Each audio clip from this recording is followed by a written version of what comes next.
في المثلث المتساوي الساقين. زاوية القاعدة في المثلث المتساوي الساقين طبعا متطابقتان.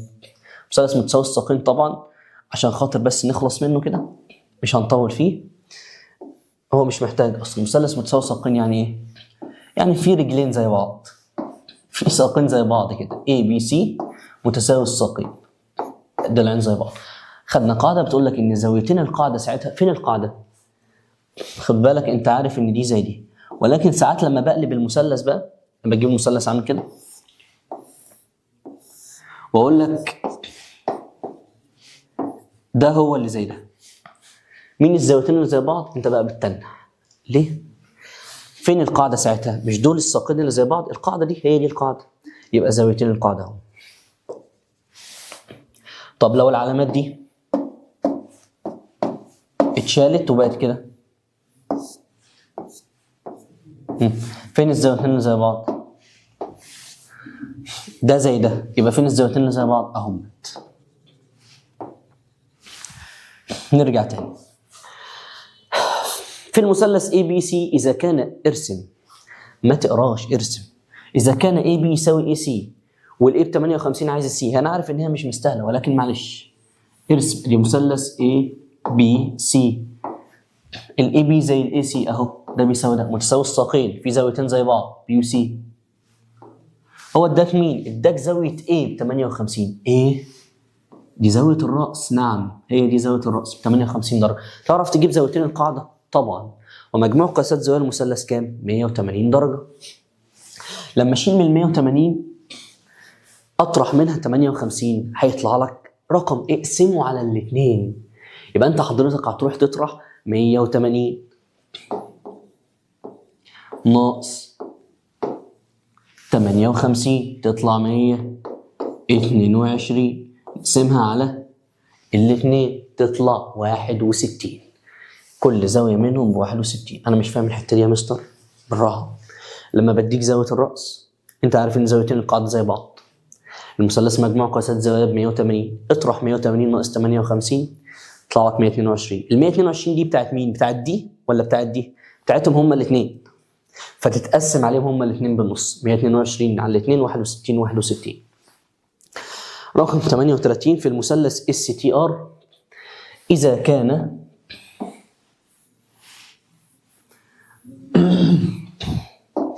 إذا كان ال ST يساوي ال SR والT ب 72 عايز ال R. طب ارسم أهو STR مين زي مين؟ ST زي SR أهو، حط العلامات. ده مثلث متساوي الساقين في زاويتين زي بعض، مين هما؟ ال T وال R. طيب اديتك ال T ب 72 عايز ال R برضه زيها، طالما دي ب 72 يبقى دي زيها 72.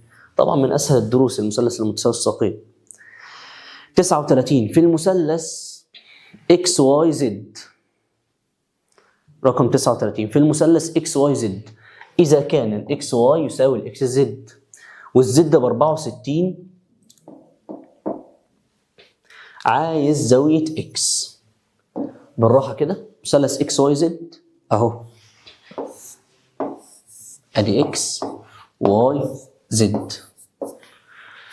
XY زي XZ، XY زي XZ متساوي الساقين. الزد ب 64، الزد ب 64 يبقى الواي برضه 64. طب يبقى الاكس بكام؟ سهله، اجمع واطرح من 180 بقى. 64 و64 128 ناقص 180 بقى 52. على الآلة، درب كله على الآلة الحاسبة، ما تحسبش بدماغك اهو، أنا مش واثق في دماغك والله. 180 ناقص 64 زائد 64 تطلع الإجابة 52. سؤال 40.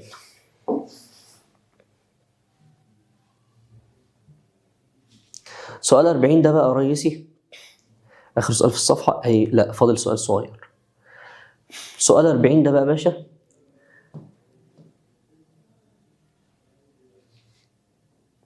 في الشكل المقابل،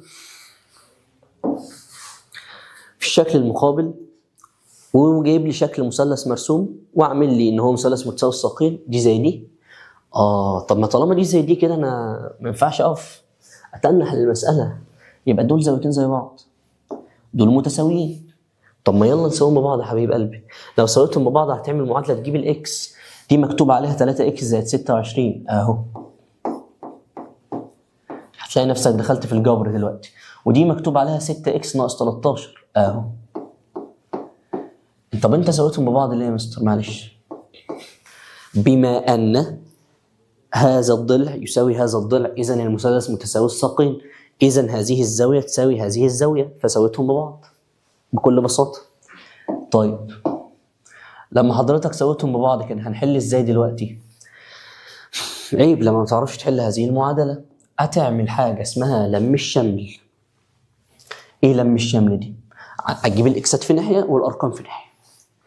طيب هات ال 3 اكس لل 6 اكس، انا بحب دايما اودي الصغير للكبير.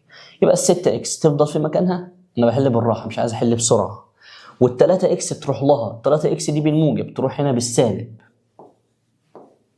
ودي علامه دي يساوي. 26 تفضل في مكانها، هنجيب لها السالب 13. سالب 13 تيجي هنا هي بالسالب اهي، فتيجي هنا بالموجب. 26 زائد 13، 13 و26 39 تساوي 6 اكس ناقص 3 اكس 3 اكس. ازاي اجيب الاكس يا مستر؟ اقسم على 3 تطلع الاكس بتساوي 13. هو كان عايز ايه؟ عايز اكس، الحمد لله. طب مستر في حل تاني، ودي بقى حلاوة الرياضة يا معلم. تقدر تحل المسألة لو شغلت دماغك بحل تاني. مستر مش هو مديني زاوية الرأس ب50؟ ايوه. طب ما انا كده اعرف اجيب كل واحدة من دول بكام. صح، 50 ناقص 180 130 تتقسم على الاثنين، دي 65 ودي 65. فانا ممكن اخد دي اساويها ب 65 واحلها، بس ما انا عرفت ان هي ب 65. 6 اكس ناقص 13 تساوي 65، وادي ال 13 بعكس الاشاره، يبقى ال 6 اكس هتساوي 65 زائد 13 78، اقسم على الستة تطلع الاكس ب 13. يا سلام. حب نوع شغل مخك، خلي مدارك العقل واسعه. تخش منهج الثانويه ان شاء الله هتلاقي مسائل كبرت، المنهج كبر معاك فتعرف تتعامل، ويكون مدارك عقلك واسعه تعرف تستوعب ان شاء الله كل المنهج. طيب سؤال 41. ABC مثلث متساوي الساقين فيه قياس زاوية A ب100 فإن زاوية B. ABC مثلث متساوي الساقين اهو، ادي A B C متساوي الساقين اهو، فيه زاوية ال A ب100، هو عايز زاوية ال B. طب ما كده ال C ما تنفعش تبقى ب100. يا سلام، يبقى انا رسمتي غلط. يبقى انا هنا رسمتي غلط. شوف انا رسمت فسميت ده A B C وعملت الساقين دول زي بعض. ما هو ما قاليش مين اللي زي بعض، انا فرضت دول زي بعض.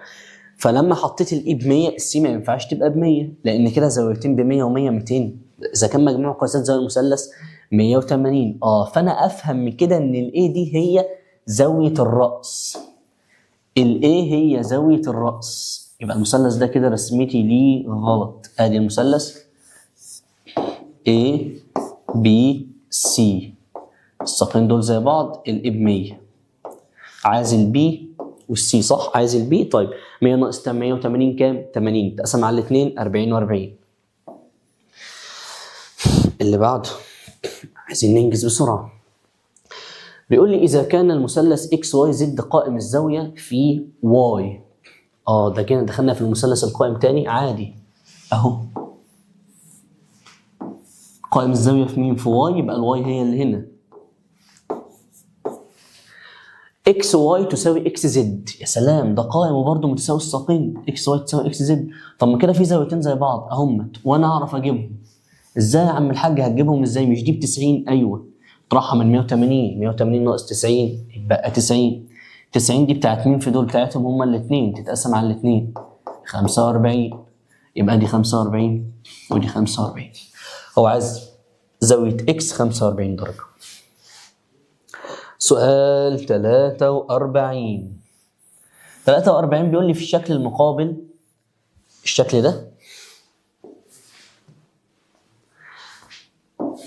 بيقول لي لو سمحت انا عايز الايه. هعمل ايه هنا؟ بص يا حبيب قلبي، في زاويتين زي بعض اهم، يبقى كده في ضلعين زي بعض، مثلث متساوي الساقين. طالما في زاويتين زي بعض في ضلعين زي بعض. مين هما الضلعين؟ شوف مين الضلعين اللي في وش الزوايا دي. يعني الزاويه دي مين اللي في وشها؟ اهو. يبقى ده بيساوي اللي في وش دي، بيساوي ده. فهمت. يعني دول كده بيساووا بعض. ايوه. يبقى حضرتك دلوقتي التسعة بتساوي الخمسة ايه ناقص الواحد. الضلع ده يساوي الضلع ده، الاتنين متساويين. طب ده مكتوب عليه 5 ايه ناقص واحد وده 9، ساويهم ببعض يلا. 5 ايه ناقص واحد تساوي 9. خرجنا بره الهندسة. ودي الواحد بعكس الإشارة. يبقى الخمسة ايه بتساوي 9 زائد واحد 10. اقسم على الخمسة تطلع الايه ب2. ما الهندسة حلوة وجميلة اهي يا عم. لسه هنخش في المقال بإذن الله، هتلاقي الدنيا سهلة وكتابة البرهان جميلة إن شاء الله. 44. في الشكل المقابل عايز محيط المثلث ABC. محيط. خلاص يا مستر بقى انت علمتني، طالما عايز محيط لازم يبقى معايا كل الأضلاع بتاعة المثلث ABC.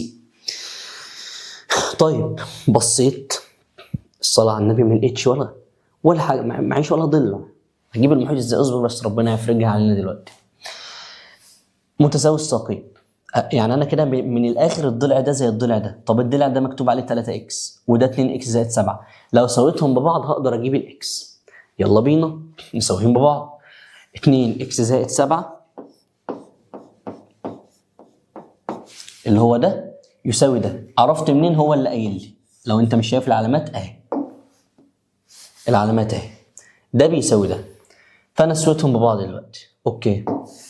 3x او 2x زائد 7 بتساوي 3x. لم الشمل. هات ال 2x هنا، انا بحب اودي الصغير للكبير. ال 2x هنا بالموجب، لما هتيجي هنا هتيجي بالايه؟ بالسالب. 3x ناقص 2x، x واحده بتساوي 7. 7 زي ما هي، انا مسكت الاثنين جبتها هنا بس واتحذفت من هنا خلاص. اوكي. يبقى طلعت الاكس ب7. طب طالما الاكس ب7 يبقى الضلع ده طوله كام؟ 3 في 7 ب 21. اللي انت عملته ده يا مستر معلش، انا كتبت 12. لا حول ولا قوه الا بالله. 3 في 7 ب 21. طب وده برضه اكيد برضه 21. وهما الاثنين متساويين. طب فضل لي ضلع مستر الاي بي، هجيبه منين ده؟ واحد يقول لي من فيثاغورس. يا حبيبي فيثاغورس ده مش مثلث قائم الزاويه. فيثاغورس بيشتغل على المثلث القائم فقط. لو مثلث قائم عارف فيه ضلعين تعرف تجيب الثالث. هل ده قائم؟ لا. طب ده ايه؟ هجيبه منين؟ خدت قاعده في المنهج بتقول لك ان المثلث المتساوي الساقين ممكن يتعفرد، يبقى ملبوس. ازاي يعني يتعفرد دي؟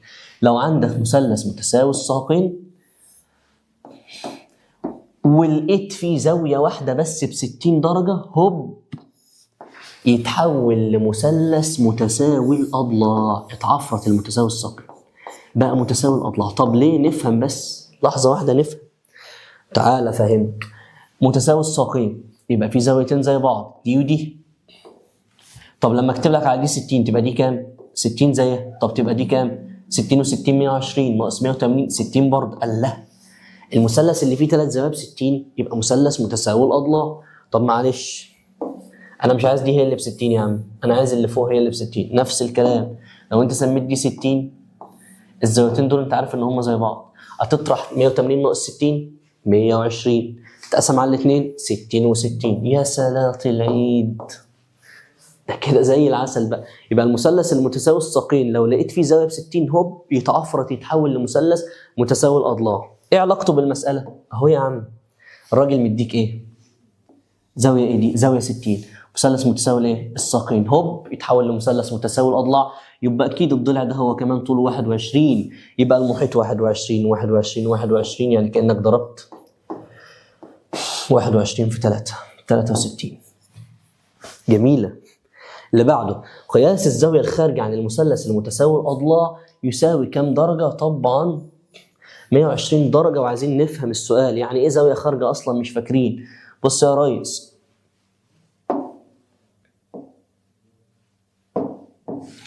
مثلث متساوي الاضلاع هو قال لي كده يبقى كل زاويه فيه بكام يا عم الحاج؟ 60. عايز بقى هو الزاويه الخارجه. ايه الزاويه الخارجه دي؟ خارجه يعني بتمد اي ضلع على استقامته كده تعمل زاويه خارجه بره. هو عايز بقى الزاويه دي بكام؟ طبعا مستحيل تكون فاكر حضرتك اللي انت خدته في اولى اعدادي ان الزاويه الخارجه بتساوي مجموع الزاويتين الداخلتين ما عدا المجاوره لها. ده ايه الطلاسم اللي انت بتقولها دي يا مستر؟ الزاويه الخارجه دي بتساوي مجموع الزاويتين الداخلتين ما عدا المجاوره لها. من الاخر بالبلدي بتساوي مجموع الزاويتين البعيد عنها. الزاويتين دول ملناش دعوه باللي جنبها ما عدا المجاوره لها. 60 و60 120. نسيها. اجيبها منين؟ بص يا حبيب قلبي، هي دي كلها مش زاويه مستقيمه من اول هنا كده لحد هنا. زاويه مستقيمه ولا لا؟ زاويه مستقيمه. نعم. بيبقى قياسها كام دي؟ 180 درجه. خدنا 60. يبقى اللي فاضل من 180 كام؟ 180 ناقص 60 120.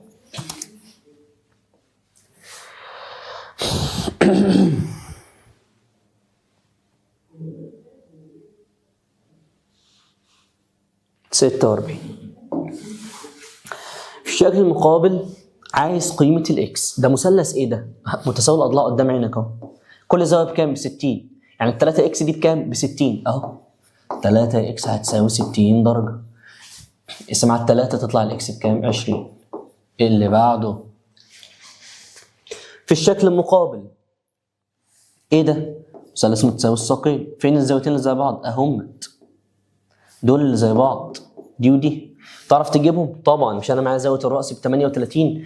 ماذا افعل؟ 180 ناقص يا عم الحاج ناقص 38 يساوي 142 تتقسم على الاثنين عشان اجيب دي واجيب دي تطلع 71. يبقى دي ب 71 ودي ب 71. هل اروح اختار 71؟